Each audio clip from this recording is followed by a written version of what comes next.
Hello, race fans. I'm back with another episode, and this time I'm talking about race car collectibles. I'm going to start with this guy right here. This is an interesting piece to me. This is, and it's pretty heavy too because it's made out of ceramic, and it's meant to replicate an old Indycar. You might even call this an old champ car, really. But here's the cool thing about this car too. It holds a secret. This originally was a bourbon bottle. Look at that. You bought this, whoever bought this, it came with bourbon in it.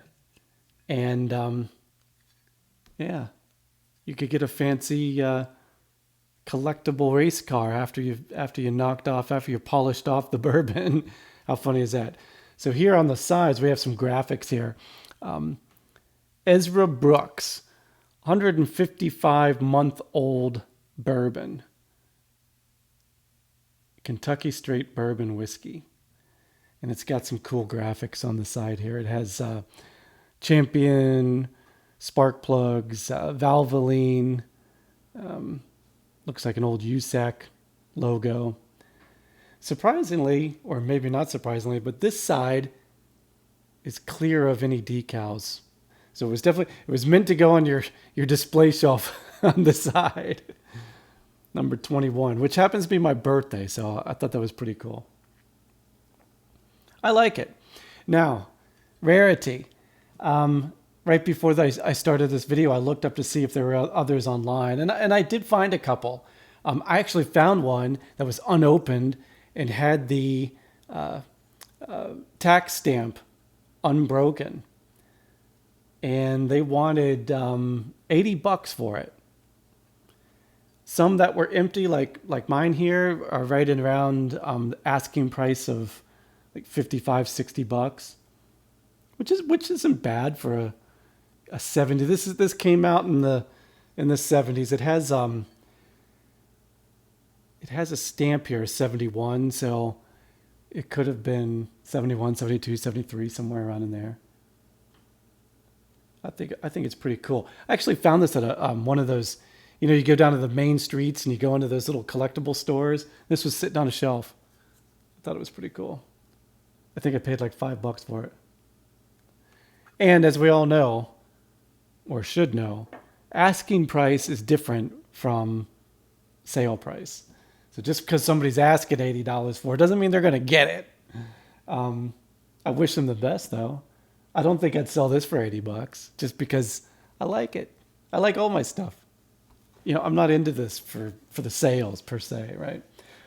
But hey, if somebody sees something in my videos that they just absolutely have to have, shoot me an email, leave a comment and let me know, and hey, maybe we can work a deal. Because if you're that passionate about it, I understand passion for auto racing, because I myself am a passionate fan.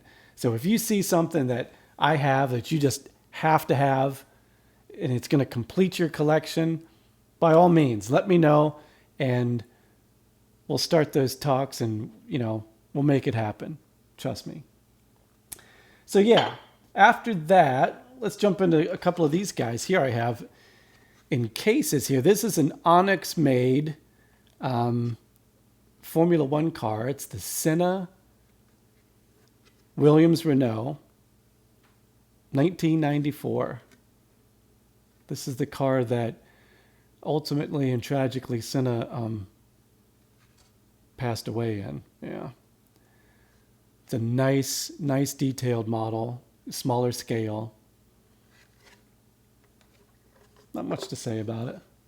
It's nice. I kind of wish it had Senna's helmet in it, like this one, or Senna figurine in it. This one here, the number 5, that was Nigel's number, even back in Formula One. Red 5, that was one of his nicknames, and this was the year he came over to IndyCar, was kicking butt on the tracks. And this one is by Racing Champions. Nice little display. This Senna car here, this Lotus Renault, I showed in my first episode, you'll recall. And it has the Senna figurine in it, which I think just, of course, his famous yellow helmet just pops against that black. I love it. Just such an iconic car. And I like this, and the reason I snatched this up back in the day, I got this back in, I want to say I bought this in like 95. Let's see if there's a date on here. But there's so many Senna models out there with the McLaren and Williams. Of course, McLaren, because he won so many championships in it. And then, of course, the Williams because of his crash. But the Lotus, I think, is really cool because he, it was his rise, and he was winning and doing things in this car that was above the car, really, right? So I think it's it's a good homage to Senna. And again, this box, like I mentioned in my first episode, is the box for this model, and I just love the graphics on it. They really pop. And of course, I have a few little smalls here, some little Hot Wheels. Actually, only one Hot Wheel in this batch, but a couple of them I think are really cool. So I have. Let's start with this one. This is a little Nigel Mansell number 5. It's the same one as this, just in a smaller scale. I think, what are these, 164? And these are also Racing Champions. So the same maker as this made this little guy. This is the Red 5. And then right next to it is the number 1 car after he won the championship, which is cool. So I've got first year and second year.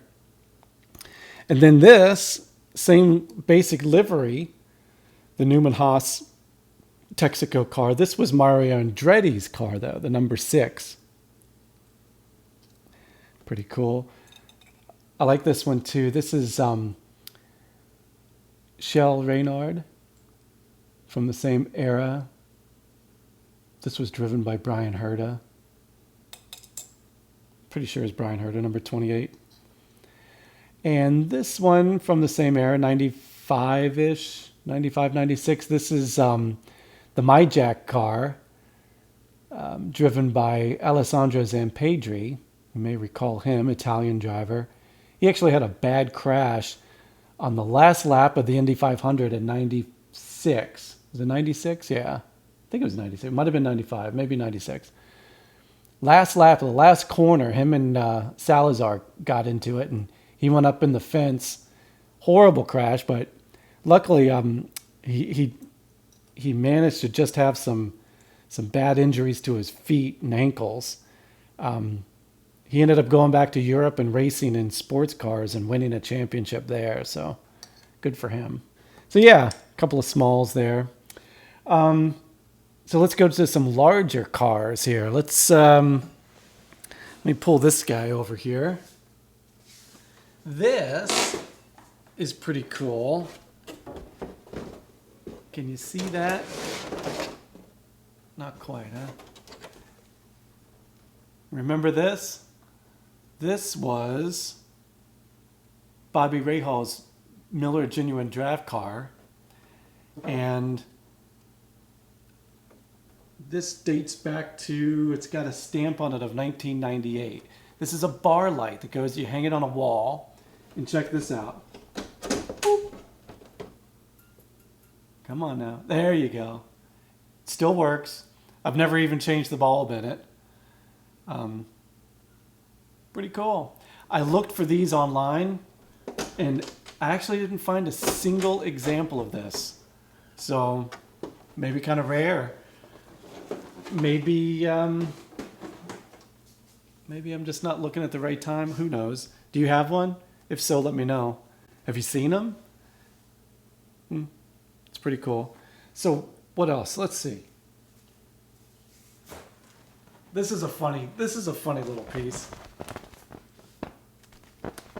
an inflatable Budweiser Indycar. Budweiser, Gillette. It's kind of, you know, goes back to that. Who drove this? Was it Richie Hearn? Did he drive the Budweiser car for a while? Could be number 11. I don't know. Way ahead of its time though. Look, it's got a full canopy on there. They had vision back then. They knew what was coming. Now I did look on eBay to see if these were around, and I found 3 examples of these. Pretty cheap too. So if you want an inflatable Indycar hang from your ceiling over your pool table or something, they're out there. You can find them. Affordable. Pretty cool. And check this one out too. It's another wall light. Probably intended to be, you know, hung in a bar. This one is Al Unser Jr. in the Marlboro Penske. A little bit smaller scale than the Miller car, but you know, it's all perspective. Maybe he's back here coming down the corkscrew at Laguna Seca or something, you know. So this one too works. This one doesn't have an on-off switch though. You just plug it in and it comes on. There you go. I love these. These 2 wall lights are a couple of my prized possessions. I love these things. They're not worth much. I found 2 of these on eBay in decent condition and both working condition, and they were in the like $160 range, right in there. Not bad for a light. If you want this, perfect for your man cave. I bet you a lot of people in Indianapolis around the 500 have these in their man cave, their pool table rooms. But I think it's pretty cool. So yeah, I just wanted to you know, kind of do a little quick video of some cars here. If you have these or have seen them or remember them, if they spark any memories, let me know. Oh, one thing I wanted to talk about with this guy here is that I thought there might be some association between the distillery and racing, but it turns out that when I did some quick internet search, it looks like they made all kinds of collectible bottles. They made them in, you know, squirrel shapes and bunny rabbits, clown heads, you name it. I mean, there was like 100 different kinds of ceramic bottles that they put their bourbon in, and it just so happens that they made one that looked like an old-fashioned Indycar. Pretty cool though. So yeah, with that, guys, until next time. Oh, I wore the other hats that I have cars on, but I wanted to, you know, for the theme of cars here, I wanted to pull out another one. This isn't one of my collector's hats. It's an Indycar hat from like 2010, 2011. I got it at the St. Pete Grand Prix in Florida. And it's funny though, because even though it's a regular hat that I wear all the time, it's almost, you know, 9, 10 years old now. 8 or 9, 10 years old. So anyway, yeah. That's about it. We'll see you next time, race fans. Bye now.